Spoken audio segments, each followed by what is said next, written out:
Okay. Let's meet our tri-gays. Ding, ding, ding, ding, ding, ding, ding.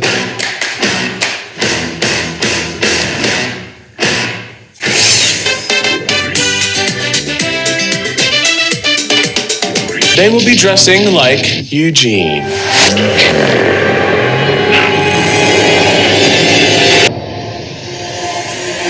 My style is always changing. I'll wear athletic, I'll wear preppy, I'll wear a lot of like cis mask suiting. He wears things that no one else in my life I know can wear. They're not loud, they're just nice. His wardrobe's heavy.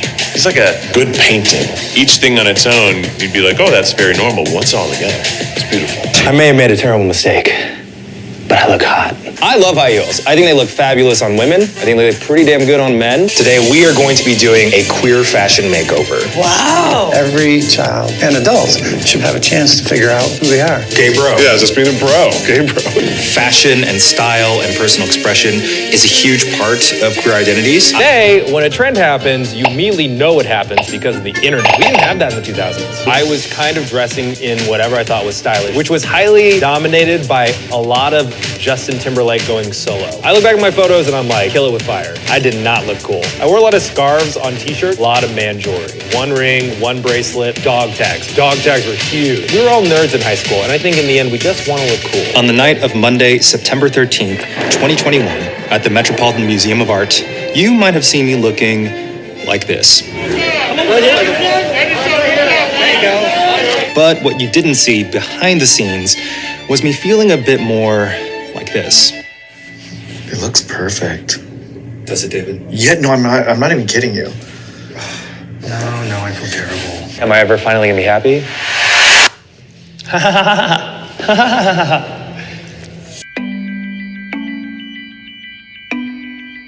All right, so we have Ariana, who's doing makeup on the phone.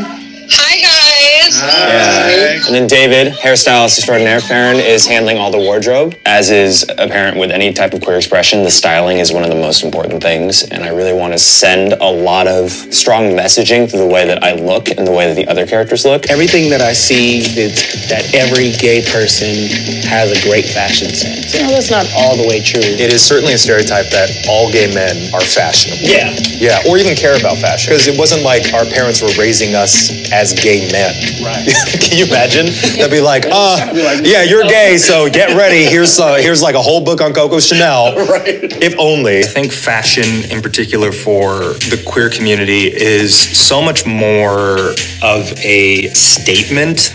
By wearing a particular item, you are actually announcing something about your identity that many people are actually trying to conceal. It's always this growing evolution of how much of that statement one feels comfortable making and how much that actually also aligns with their inner expression. Overall, I would say I'm a conscientious dresser. Eugene has a great sense of how to marry his personality into different styles. If Eugene was a Spice Girl, he'd be posh. I'm just excited to see what part of my personality I have yet to explore through wardrobe. The first thing people saw when I was growing up was Asian, and there were a lot of negative stereotypes. What my mother could control about how people perceived us was through fashion. What was immediately communicated was that we dressed really fucking well, so don't fuck with us.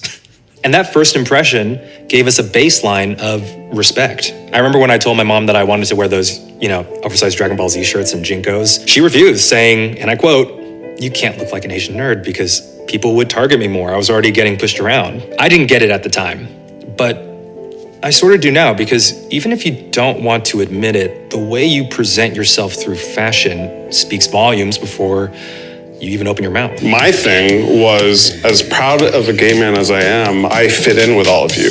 I am normal. I mean, at that time, it was all about Abercrombie. I was all about tank tops and like backwards hats and this uber masculine presentation, because I feel like the message was, I'm proud of who I am, but I am just like you, so don't be too worried or panicked. Yeah, and I that think was kind of the messaging a lot of us were around with the sort of coming out stories and the turn of the century, the millennium, Right. people would pride themselves on being almost straight mask.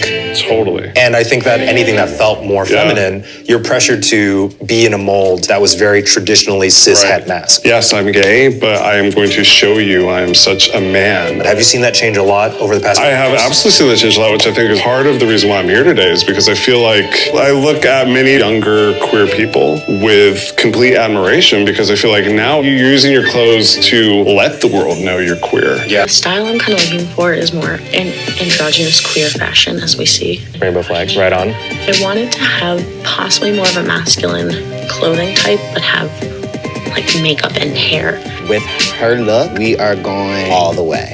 Damn. Are you ready? You need some help? No, I'm good. I'm just gonna walk on out of here.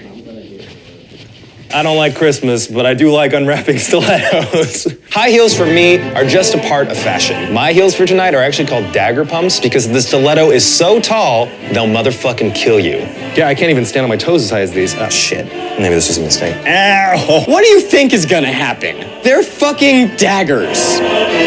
Eugene starts not only dancing, but getting down harder than I have ever seen a man get down in my life. There's a weird feeling that in the heels, I wanted to impress people more.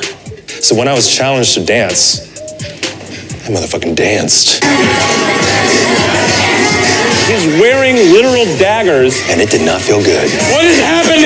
If I'm wearing something as simple as this sleeveless shirt with these pants, then, balloon out the pants, get a high waist, cut off the sleeves, wear a heel. It's very simple, but I think it makes a statement. And I think that's always very powerful. I think if you can pull off an all-black outfit that still screams fashion, then you're doing something right. Part of the reason I've sort of currently fell into more simple in terms of color, but challenging in form, it's something I can wear every day, but still gives the immediate nod to, hey, what's up? I'm part of the family. You know what I mean? Public interest in the gala only exploded since then, particularly after 2015 when the internet laid eyes on none other than Rihanna in that iconic guope gown. Now, I had explored the Costume Institute a few times before 2015, but I particularly remember the impact of connecting Rihanna in that gorgeous yellow couture with my visit to China through the Looking Glass exhibit, which is still the museum's most visited fashion exhibition.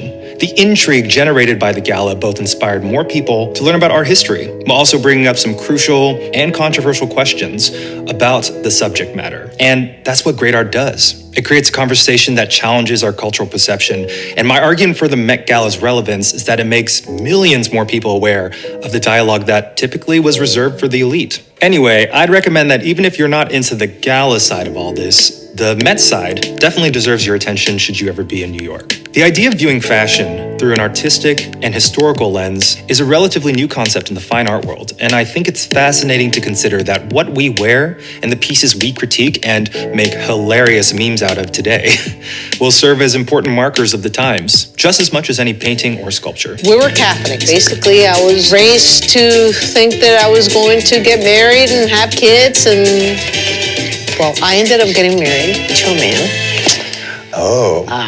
Yes. After graduating college, I joined the police academy. That's where I met the man that I ended up marrying. Something in me said, this can't be all. It was extremely hard to tell my husband that I just wasn't happy. It wasn't until I was about 35 years old that I came out. One of the shows that opened my eyes to what else is out there was when the L Word came out. Most lesbians that I saw on TV were what they call butch. I never identified with that. I also knew that I never liked wearing dresses. I was caught between two worlds, and I just decided, you know what? I'm just going to dress the way I feel comfortable. And it's usually, pants, short. I like making beautiful things, and I want to expand the narrative. So I got into the industry because I felt like there was a serious void. I feel like women have all these tools to emote different emotions, but I felt like as it relates to the men's wardrobe, we just really lacked that. And so I wanted to essentially just gave tools, whether that was like using new techniques or whether it was creating clothes that actually have movement. You know? I am very attracted to non-binary fashion, and I like things that move slightly away from a sort of traditional masculine silhouette. It immediately opens up a conversation if you're wearing a skirt in front of your grandmother. What was it like for you as you sort of began to discover the type of style that you wanted to exhibit? So it's been less than a decade, and in trans years, there's a compressed puberty, and there's no culturization process. Yeah, we often say, especially as like, say, if you're gay or bisexual or lesbian, then you feel the delayed puberty, but maybe it's almost like, oh, I didn't get that high school dating experience. Right. But especially all my trans friends, they talk about this idea of like, in a lot of ways, parts of delayed childhood and puberty. Yeah. Because we're so hammered since we're birthed. Like, here's your blue bib, boy, and here's your pink doll, girl. And it's just like, that's the end all be all. When you were able to finally express yourself, what were those things that you were immediately drawn to? Someone in my 50s wearing, a unicorn bikini, it's too confusing for people. Yeah. But it felt good at the time, but it was a lot of skin and lots of colors. And so now I feel like I'm stuck. I'm sort of plateaued. Yeah. Take off the jacket. Let me see that. Yeah! Yes! You better f***ing work that sleeveless shirt out, you stupid sexy bitch. You stupid sexy bitch. You look like such a slut. I love it. Thank you so much, Eugene. Thank you so much. Yes. Yeah. There's a very particular hot gay crowd you're in right now, and I'm living for it. I feel hot as Yeah, you are hot. I feel like the hardest guy in the world. Keep talking. Keep talking. I feel so hot. I was like doing the eyeliner and fixing my hair. I was like, who's this? Who's this smoke show? When I was a young man, my father took me in the city. Yeah, I know. Look at these arms. Wow. You sexy little slut. I feel like a huge slut. We should find this style. Maybe I should keep the outfit. Yeah. It doesn't mean that, every video from now on I'll look like this, but it does open me up to other options. Oh, it's opening me up.